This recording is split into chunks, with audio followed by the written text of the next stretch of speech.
Hello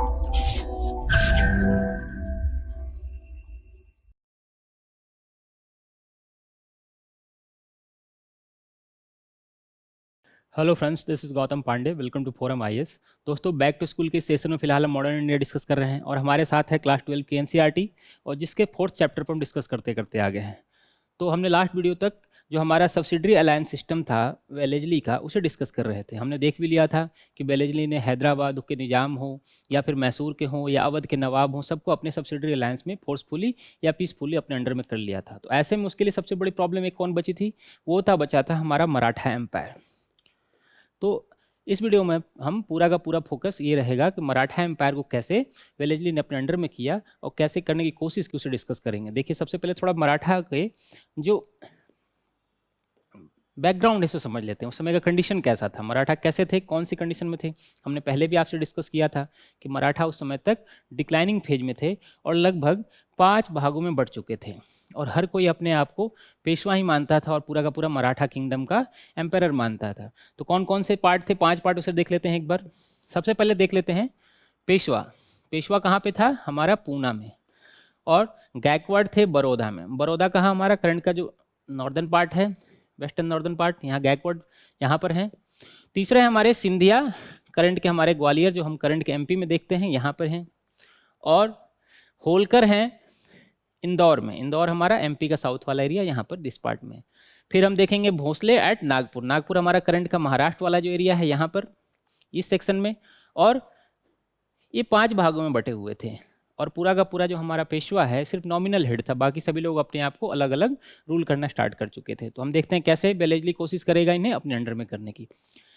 देखिए, सबसे बड़ी बात क्या थी कि 18वीं सेंचुरी तक आते आते जो भी इनके इंपॉर्टेंट रूलर थे, जितने बड़े रूलर हुए, जैसे बालाजी बाजीराव हुए, बाजीराव हुए, सब लोग क्या हो चुके थे? नहीं रहे थे। ऐसे में जो इनका पूरा का पूरा प्रेस्टीज था, फेम था, वो उस लेवल का नहीं था जैसे पहले हमने देखा। तो यहाँ पर मौका मिल जाएगा वेलेजली को। वेलेजली को ये लगेगा कि अब जो मराठा हैं वो इतने स्ट्रांग नहीं रहे जैसे पहले थे, तो ट्राई करता है। देखिए, बार बार वेलेजली ऑफर करता है पेशवा को कि आप हमारे सब्सिडरी अलायंस सिस्टम के पार्ट बन जाइए, ताकि जैसे बाकी लोग हो रहे हैं आप भी पार्ट हो जाएंगे, तो आपको भी हेल्प मिलेगा, जहाँ भी आपको ज़रूरत होगी हम आपके साथ खड़े होंगे। बट जो उस समय का नाना फडणवीस था, वो थोड़ा फार साइटेड पर्सन था, दूरदर्शी व्यक्ति था। उसने समझ में आ चुका था कि जैसे साउथ इंडिया में हैदराबाद को देख चुका था, मैसूर की हालत देख चुका था, अवध देख चुका था, तो ऐसे में उसे लगा कि वो इनके ट्रैप में फंसना नहीं है किसी भी कीमत पे। कोशिश की बार बार, जब भी ट्राई करे वेलेजली उसे डिक्लाइन कर दे वो। लेकिन देखिए मौका कैसे मिलता है वेलेजली को, आखिर कैसे मराठा जो है उनके अंडर में आने लगते हैं। देखिए होता क्या है, 25 अक्टूबर को दिवाली के दिन होलकर, जो उस समय का सबसे स्ट्रॉन्गेस्ट था, 5 में से सबसे स्ट्रॉन्ग होलकर था, बाद में हम देखेंगे कैसे यही ब्रिटिशर्स के लिए प्रॉब्लम भी क्रिएट करेगा। तो ये होलकर ने अटैक कर दिया किसके ऊपर? पेशवा और सिंधिया के ऊपर, जो इनकी कंबाइंड आर्मी थी, इनके ऊपर अटैक कर दिया होलकर ने। और जो हमारे पेशवा थे बाजीराव सेकंड, हमने पहले भी आपसे डिस्कस किया था, जो बाजीराव फर्स्ट था हमारा, वो बहुत ज़्यादा इंपॉर्टेंट था, बहुत ज़्यादा पावरफुल था। बट जो बाजीराव सेकंड था, हमने पहले भी कहा था कि बाजीराव नाम रखने से कुछ नहीं होता है, बट वो फर्स्ट बाजीराव की तरह बिल्कुल नहीं था, वो उतना स्ट्रांग नहीं था। जैसे ही इसे लगा कि होलकर से वो हार रहा है, वो अंग्रेजों के पास चला गया। यहाँ से मौका मिल गया, जो ब्रिटिशर्स थे, जो लंबे समय से इंतजार में थे कि कब मौका मिले मराठों को बीच में इंटरवेन करने का, ये मौका दे दिया हमारे बाजीराव सेकंड ने, और चला गया ब्रिटिशर्स के पास। ब्रिटिशर्स भी इस इंतजार में थे, वो तो चाह रहे थे कि कभी कोई बोले आगे भाई कि हमारी हेल्प करो, वैसे ही पहुँच जाएंगे हम हेल्प करने। सेम हुआ यही। और देखिए सबसे बड़ी प्रॉब्लम क्या थी, हमने पहले भी आपसे डिस्कस किया था, जब ट्रिटी साइन हुई थी पहले 20 ईयर्स के लिए, ये ट्रिटी उसी टाइम खत्म हो रही थी। तो ऐसे में समझिए ब्रिटिशर्स को कोई ब्लेम नहीं कर सकता था कि आपने अपनी ट्रिटी तोड़ी है या कुछ भी। तो ब्रिटिशर्स को भी मौका मिल गया, बसीन जो ट्रिटी ऑफ बसीन थी उसको कंप्लीट करते हुए आगे बढ़ने का। तो यहाँ से स्टार्ट हो जाएगा इंटरवेरेंस जो ब्रिटिशर्स का होगा मराठाओं के बीच में। देखिए आगे क्या होता है। देखिए वेलेजली को लगा था कि जैसे हमने साउथ में हैदराबाद को हरा दिया था, मैसूर वाले को हरा दिया था, बंगाल में हमने अपने कवर कर लिया था, तो ऐसे में मराठा भी जो होंगे वो उतने आसानी से उसके अंडर में आ जाएंगे। लेकिन यहाँ पर वेलेजली बिल्कुल गलत था। जो मराठा थे वो किसी भी कीमत पर अपने ट्रेडिशन को भूलना नहीं चाहते थे, या भूलते भी नहीं थे। लेकिन मराठा कहा जाता था कि सर झुकाने से अच्छा सर कटाने में विश्वास कर लेते थे, तो वो किसी भी कीमत पर उसके अंडर में इतनी आसानी से नहीं आने वाले थे। और दूसरी तरफ जो हमारे मराठा हैं वो ये समझ ही नहीं पा रहे हैं कि ब्रिटिशर्स ही उनके मेन जो एनिमी हैं, बाकी आपस में कोई एनिमी नहीं है और आपस में ही लड़ते बढ़ते रहते हैं। तो मौका मिलेगा जब जब हमने पहले भी कहा आपसे, जब आप आपस में लड़ने लगते हैं तो जो बाहरी शक्ति होती है, बाहर पावर होता है, उसे मौका मिल जाता है आपको आसानी से डिस्ट्रॉय करने का। सेम चीज़ यही होता है। देखिए क्या होता है, सिंधिया और भोसले पर अटैक कर दिया ब्रिटिशर्स ने, वेलेस्ली ने।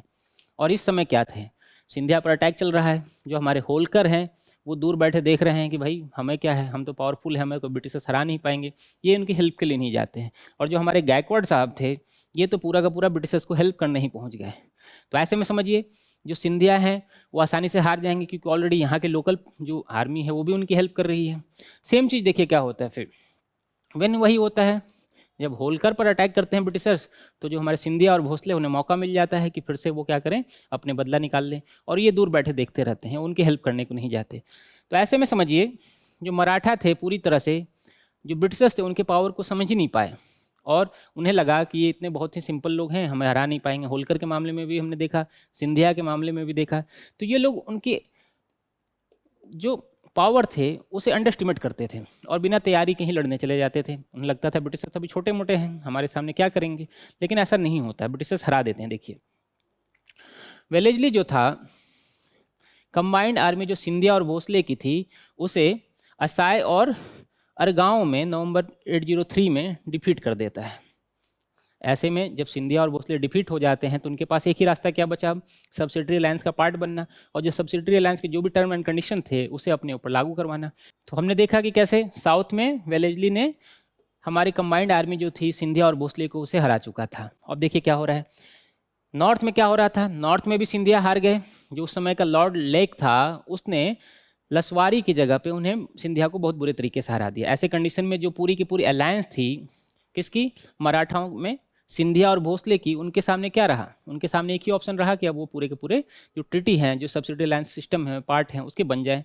देखिए क्या होता है, जब नॉर्थ इंडिया में इस वाले एरिया में जब लॉर्ड लेक होता है तो ये दिल्ली आगरा और जो अलीगढ़ वाला एरिया है, जो करंट का हमारा दिल्ली आगरा और अलीगढ़ है, इस रीजन में यहाँ पर इसका कब्जा हो जाता है। अब समझिए कि एक तरह से क्या है, पूरा यहाँ पर भी इनका कब्जा हो जाएगा। हम देखेंगे कैसे।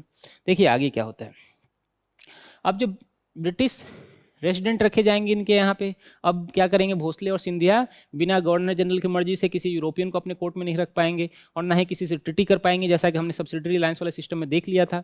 तो सेम सारी की सारी जो शर्तें थी इनके ऊपर लाद दी जाती हैं। अब समझिए कि उड़ीसा के कोस्ट से लेकर पर्टिकुलर ये एरिया, यहाँ पर गंगा यमुना, ये दोआब वाला जो एरिया है गंगा और यमुना के बीच में, ये पर्टिकुलर इन सारे एरिया पर ब्रिटिशर्स का कब्जा हो जाता है। वेलेस्ली कैप्चर कर लेता है। पहले ही साउथ इंडिया में कर चुका है, मद्रास वगैरह में यहाँ पर।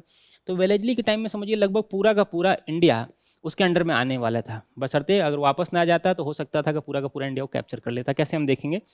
देखिए आगे क्या होता है, जब इन सारे लोगों को वो जीत चुका होता है तो उसके सामने बचते हैं कौन, होलकर, जो एक स्ट्रॉन्ग होल्ड बनाए हुए थे। वेलेस्ली को लगा कि होलकर को बहुत आसानी से कैप्चर कर लेगा, बट ऐसा नहीं हुआ। होलकर जो ऑलरेडी पहले से ज़्यादा स्ट्रॉन्ग था और जो मराठा टेक्निक्स थी, ओल्ड टेक्निक, उन्हें वो फॉलो करने में बिल्कुल गुरेज नहीं करता था। हुआ भी यही, यशवंतराव होलकर, इसने प्रूव कर दिया ब्रिटिशर्स को कि जितना वो उसे अंडर एस्टिमेट कर रहे हैं उतना कमज़ोर नहीं। इसने क्या किया, जाटो वगैरह से सब लोगों से अलायंस बना लिया और जो पुराने टेक्निक, जो गुरिल्ला वार वाला टेक्निक था, उसे इम्प्लाई करने लगा। अब वेलेस्ली के लिए प्रॉब्लम हो गई, जितना उसने आसानी से समझा था उतना आसान नहीं रहा। दूसरी तरफ हम देखेंगे क्या कि जो भरतपुर वाला एरिया है, राजस्थान वाले, वो भी इनकी हेल्प करने लगे। यहाँ तक आते आते जो सिंधिया वगैरह थे उन्हें ये समझ में आ चुका था कि हमारा जो कॉमन एनिमी है वो ब्रिटिशर्स हैं, ना कि हम आपस में एक दूसरे के एनिमी हैं। तो यहाँ पर सिंधिया को भी लगा कि अब क्यों ना हम जाकर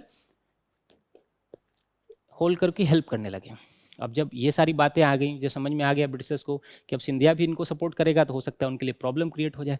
दूसरी तरफ हम क्या देखेंगे, एक तरफ तो बैटल चल रहा है, दूसरी तरफ हम देखते हैं कि वर्ल्ड वाइड क्या चल रहा था, ब्रिटेन में क्या चल रहा था और ब्रिटेन की कंपनी के अंदर में क्या चल रहा था।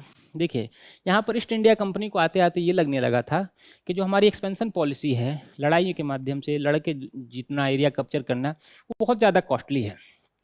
इसके चक्कर में बहुत ज़्यादा पैसे खर्च हो जा रहे हैं लड़ाइयाँ लड़ने में। और जो हमारा डेप्थ था, देखिए 1797 में 17 मिलियन यूरो वो हमारे 806 तक आते आते 31 मिलियन यूरो हो जाता है। तो एक तरफ से समझिए क्या थे वो लोग, मर्चेंट लोग थे, व्यापारी लोग थे, वो यहाँ पे ट्रेड करने आए थे, ना कि बैटल करने आए थे। अब उन्हें लगा कि हम बैटल के चक्कर में जो अपना हमारा ट्रेड प्रॉफिट है वो भी खर्च कर दे रहे हैं, तो हमें प्रॉफिट हो नहीं पा रहा है। तो यहाँ पर आकर जो जितने भी शेयर होल्डर थे उन लोगों ने प्रेशर बनाना शुरू किया कि ऐसे हम लड़ाइयाँ नहीं लड़ते हैं, और जो भी हमारे पास पर्टिकुलर एरिया है वही सिर्फ अपने ऊपर कब्जा करते हैं। दूसरी तरफ हम देखेंगे यूरोप में क्या चल रहा था। देखिए यूरोप में उस समय तक नेपोलियन बोनापार्ट पूरे का पूरे ब्रिटेन के लिए एक बहुत बड़ी प्रॉब्लम क्रिएट कर रहा था, और उनके जितने भी एरिया वगैरह थे उन पर बार बार अटैक करना उनकी इकॉनमी को पूरी तरह से प्रभावित कर चुका था। हम देखेंगे कैसे कि वहाँ पे, हम जो वर्ल्ड हिस्ट्री आपके साथ डिस्कस करेंगे तो वहाँ देखेंगे कैसे नेपोलियन वाला एंगल ब्रिटेन के लिए प्रॉब्लम क्रिएट कर रहा था। तो ऐसे में समझिए वहाँ के ब्रिटेन की गवर्नमेंट भी उन्हें हेल्प नहीं कर रही है, और साथ ही साथ जो कंपनी के लोग हैं वो भी अब नहीं चाह रहे हैं कि हम लड़ाइयाँ वगैरह लड़ें और एरिया कैप्चर करें। तो ऐसे में देखिए क्या होता है, पूरा का पूरा फोकस अब कहते हैं ये कि जितने भी हमने एरिया जीत चुके हैं, क्योंकि उस समय तक बड़े एरिया जीत चुके थे, हम देखें कैसे, आप देखिए कि पूरा का पूरा साउथ इंडिया में कब्जा कर चुके हैं, नॉर्थ में भी, ईस्टर्न एरिया में हम कब्जा कर चुके हैं। तब ये जितने जीते हुए एरिया हैं उन्हें ही अपने पूरा फोकस करें, ना कि कुछ नए एरिया करें। और इसका परिणाम क्या होता है कि वेलेस्ली जो उस समय का सबसे सुपर पावर कहिए समझिए एक तरह से, जो गवर्नर जनरल में जितने भी हुए सबसे स्ट्रॉन्गेस्ट है, उसे वापस बुला लिया जाता है यूरोप। कहा जाता है अगर यूरोप उसे ना वापस बुलाया जाता तो हो सकता था होल्कर वगैरह को भी हराकर पूरा का पूरा मराठा अपने अंडर में कर लेता, बट ऐसा नहीं होता है। इंडियन के फॉर्चुनेट कहिए या उन्हें अनफॉर्चुनेटली कहिए, वेलेस्ली को वापस बुला लिया जाता है यूरोप, और जो होल्कर थे उनके साथ ट्रीटी कर ली जाती है। ब्रिटिशर्स क्या करते हैं, ट्रीटी ऑफ राजघाट, ये याद रखेंगे हम। कब होती है, जनवरी 1806 में। तो ट्रीटी ऑफ राजघाट किसके किसके बीच में हुई थी, तो होल्कर के बीच में और प्लस ब्रिटिशर्स के बीच में। ये पॉइंट हम याद रखेंगे, कभी कभी एग्जाम्स में फॉलोइंग क्वेश्चन मैच वाले जो आते हैं उसमें पूछ लिया जाते हैं, जो MCQ जो अगर होते हैं उसमें ये पूछ लिया जाता है। तो ट्रीटी ऑफ राजघाट हमने डिस्कस कर लिया, और साथ ही साथ जितने भी टेरिटरी थे होल्कर के या मराठाओं के, जिन लोगों को कैप्चर कर लिया था ब्रिटिशर्स ने, उन्हें वो वापस कर देते हैं, क्योंकि उन्हें लगा था कि अब लड़ाई करेंगे फिर लड़ाई चलती रहेगी लंबे समय तक और पैसे और खर्च होंगे।